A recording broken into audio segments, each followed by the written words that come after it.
China हमारा दोस्त है, चाहे वो हमें 200 जूते मारे हम कुछ नहीं बोलेंगे। और नारे लगाते हैं इंडिया ये कर रहा है मुसलमानों के साथ, कोई ये कर रहा है, कोई अपने आप को देखते नहीं, अपने मुंह की कालक हमें नजर नहीं आती। नमस्कार दोस्तों, जय हिंद। कैसे हो आप सब? आपका अपने YouTube चैनल हिंदुस्तान स्पेशल में हार्दिक स्वागत। आज की वीडियो में आरजू काज़मी ने पाकिस्तान की तंग सोच की बात को उजागर किया है और उसने ये बताया है कि धर्म पर बिल सिर्फ पाकिस्तान में ही पास हो सकते हैं। आपको पता है दोस्तों, इस्लामाबाद में मंदिर नहीं बनने दिया जा रहा क्योंकि पाकिस्तान में माइनॉरिटी के साथ बहुत बड़ा सलूक किया जाता है। आरजू काज़मी ने पाकिस्तान सरकार की खूब क्लास ली है और पाकिस्तान की सोच को जमकर लताड़ा है। पाकिस्तान में धर्म की सियासत होती है। आज की वीडियो में कमर चीमा, आलिया जहरा और आरजू काज़मी ने और क्या कहा, तो चलिए दोस्तों आज की वीडियो की तरफ चलते हैं। Thank you. आरजू, मैं आपसे पूछूंगा, आपके नजर में ये जो कानून आया है तहफ़्फ़ुज़ बुनियाद इस्लाम, मतलब 97% एक बयानिया ये आता है, एक मौक़िफ़ ये आता है कि इस मुल्क में 97% या 96% लोग मुसलमान हैं। तो भाई हमें तो कोई यहाँ पे इस मुल्क को कोई काफिर नहीं कर सकता। ये नहीं हो सकता कि देखिए आपने कॉन्स्टिट्यूशन चेंज करना हो तो आपको पार्लियामेंट में जाना पड़ेगा, उतनी मेजॉरिटी चाहिए, उतने लोग चाहिए होंगे। तो ये हम बार बार इतनी मजहबी लेजिस्लेशन और खासकर काफ लीग की तरफ से इसके आने की वजूहात क्या है? एज ए जर्नलिस्ट आप इसको कैसे रीड करती हैं? चीमा साहब, सबसे बड़ी बात ये कि जहां तक मैंने थोड़ा बहुत इस्लाम पढ़ा है तो उसमें यही कहा गया है कि सबसे ज्यादा जो तालीम हासिल करने का कहा गया वो इस्लाम में कहा गया है। लेकिन अफसोस के साथ सबसे ज्यादा जाहिल जो है वो इस्लाम में ही है।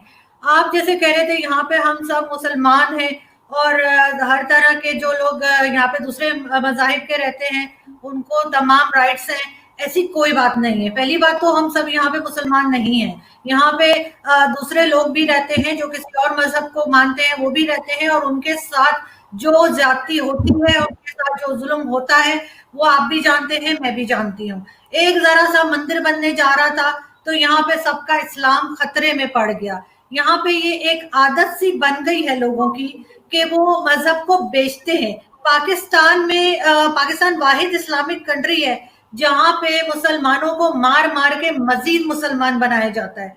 यहाँ पे आगे बढ़ने के क्यों बाकी कंट्रीज भी तो है ना, जैसे दुबई है और इसी तरह से बेशुमार इस्लामिक कंट्रीज है जो कि हमसे आगे हैं। हम जहालत में ही पीछे जा रहे हैं। कल भी मैं एक डिबेट देख रही थी एक इंडियन चैनल पे और हमारे यहाँ के 3 पैनलिस्ट गए हुए थे।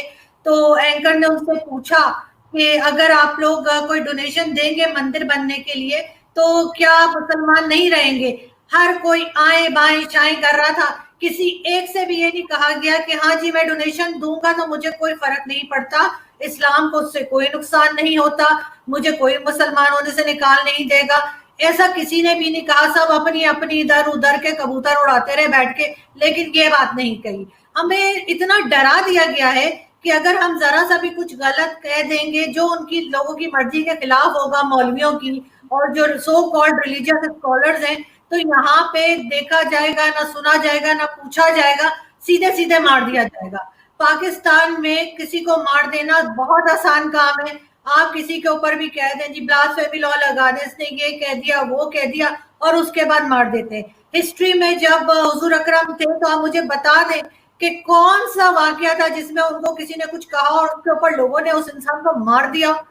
कभी भी हमें हिस्ट्री में एक सिंगल चीज हम नहीं बता सकते। यहाँ पे मौलवी जो है वो हर एक का अपना अलग अलग जैसे मजहब है, हर एक का अलग इस्लाम है। कोई कुछ बताएगा, कोई कुछ बताएगा। अहमदीज है, अहमदीज को हम मुसलमान तो क्या, हम उनको इंसान ही नहीं समझते। हमारे यहाँ तो सऊदी अरब की हम ऐसे जैसे सऊदी अरब हमारा माई बाप लगता है। हर चीज में हम सऊदी अरब को फॉलो करेंगे, चाहे वो कुछ भी कर रहा हो। वो अमेरिका जो कहता है सऊदी अरब वही करता है। ये चीज हमें समझ में नहीं आती।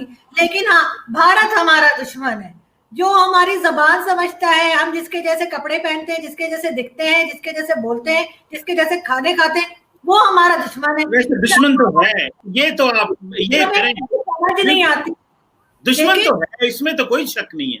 नहीं नहीं चीमा साहब, उनकी पॉलिसीज से आप इख्तिलाफ कर सकते हैं, आप उसे दुश्मन नहीं कह सकते कि उनके पॉलिसीज हमारी भी ऐसी हैं जो बहुत सी कंट्रीज को पसंद नहीं है। हम ऐसे ही तो FATF में नहीं गए हुए ना। हमें कोई हार पहना के हमने कोई अच्छा काम तो नहीं किया था जो हमें FATF में डाला गया है। हमारी पॉलिसीज के ऊपर भी हमें देखना चाहिए। जब तक हम अपनी गलतियां नहीं निकालेंगे नहीं सही होगा कुछ। हाँ, चाइना हमारा दोस्त है, चाहे वो हमें 200 जूते मारे हम कुछ नहीं बोलेंगे, लेकिन कोई भी परफेक्ट नहीं है, ना भारत परफेक्ट है, ना चाइना और ना हम। सिर्फ हमें एक दूसरे को बर्दाश्त करना सीखना होगा। और जहां तक ये मजहब की बात लेके बार बार आ रहे हैं, ये इसको क्या बनाना चाह रहे हैं, ये यहाँ पे कोई ईरान की टाइप का या सऊदी अरब की तरह के कोई कोई रिवाज लाना चाह रहे हैं कि औरतें ड्राइव ना करें, औरतें बाहर ना निकले। वो जो एक जन्नत का तस्वुर है ना कि 70 हूरें मिलेंगी, बस उसमें ही रहते हैं मुसलमान और उनको बस वही चाहिए। बाकी जो है वो कहीं आगे नहीं बढ़ते। यूरोपियंस हमसे इसीलिए आगे निकल गए कि उन्होंने पढ़ाई की है, मजहब के साथ नहीं चले हैं वो इतना ज्यादा। पाकिस्तान में कौन सी पोजीशन पे आपको नॉन मुस्लिम नजर आता है? हम बड़े नारे लगाते हैं, इंडिया ये कर रहा है, चाइना वो कर रहा है मुसलमानों के साथ, कोई ये कर रहा है, कोई अपने आप को देखते नहीं, अपने मुंह की कालक हमें नजर नहीं आती। हम सिर्फ दूसरे को कहते हैं और यही कह कह के हमने अपने मुल्क को एक तरह से तबाह कर दिया है। और जो नई जनरेशन आ रही है अब, उसके जहनों में हमने यही जहर जो है वो भरा हुआ है।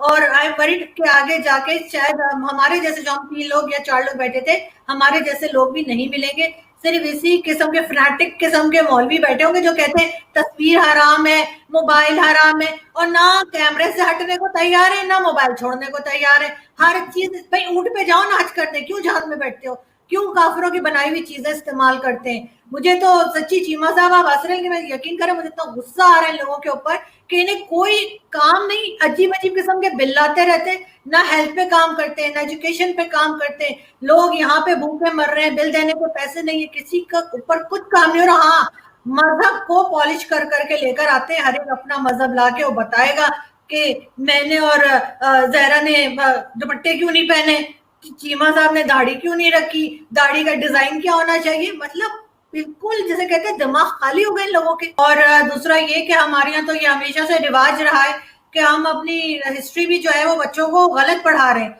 जो स्टूडेंट्स आ रहे हैं, जो नए स्टूडेंट्स आ रहे हैं स्कूल कॉलेजेस के, उनको हम गलत हिस्ट्री बता रहे हैं। हमारे हीरोज जो हैं वो भी अब वो लोग हैं जिनका यहाँ पे कोई रोल नहीं था पाकिस्तान में, जिन्होंने कुछ नहीं किया, जिन्होंने शायद कदम भी नहीं रखा पाकिस्तान में, वो हमारे हीरो हैं।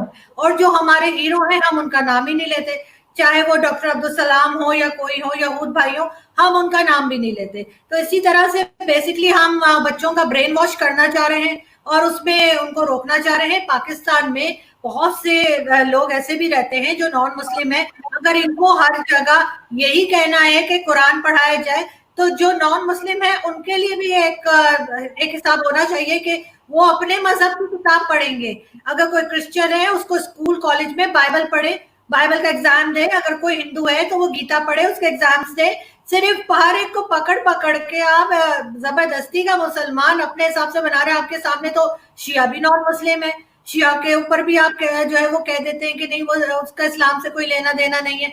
तो इस तरह की चीजें लाके लोगों को रोकना, बच्चों को गलत हिस्ट्री पढ़ाना, गलत तरीके से मजहब पर सिखाना, ये तो हमारे हमेशा से रिवाज रहा है। हम जगहों के नाम बदल देते हैं और ऐसे ऐसे नाम, जैसे लायलपुर, फैसलाबाद उसका नाम रख दिया। मुझे बताएं शाह फैसल कब किया था लायलपुर, कब उसने वहां पे जाके कदम रखा था, कब चाय पी थी, कब पकौड़े खाए थे, मुझे तो पता नहीं। अगर किसी को पता है तो मुझे बता दे।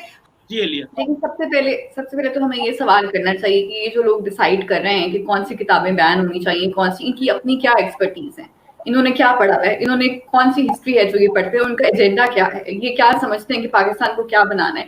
अब मैं आपको बताती हूँ कि राय मंजूर साहब जो हैं, जो उसके डीजी हैं पंजाब टेक्स्ट बुक बोर्ड के, अगर आपने ट्विटर पे देखा हो तो उनका ट्विटर अकाउंट है, उसके ऊपर से उन्होंने जो है वीडियोस को लाइक किया हुआ है। मतलब वो इस तरह की चीजें खुद देखते हैं, एंटायर इस्लाम की होने की वजह से वो बुक्स के ऊपर पाबंदियां लगा रहे हैं, लेकिन वो ये करते हैं, उन्होंने खवातीन की पिक्चर्स पे जाके नीचे लिखा हुआ है कि शर्म आनी चाहिए और इस तरह की मोरल पुलिसिंग की हुई है। तो मतलब वो उनका अपना क्या कॉन्डक्ट है, ये भी तो हमें देखना चाहिए ना। ये कैसे वो डिसाइड कर सकते हैं कि ये कौन सी किताब बैन होगी और कौन सी नहीं, उनकी क्या उस मैटर के ऊपर उनकी क्या इतनी गिरफ्त है, क्या वो सोच अपनी कोई रखते हैं कि कौन सी जो है वो, और उनको क्या पता है पाकिस्तान का जो इंटेलेक्चुअल जो एक होना चाहिए हमारा लेवल, उसके बारे में।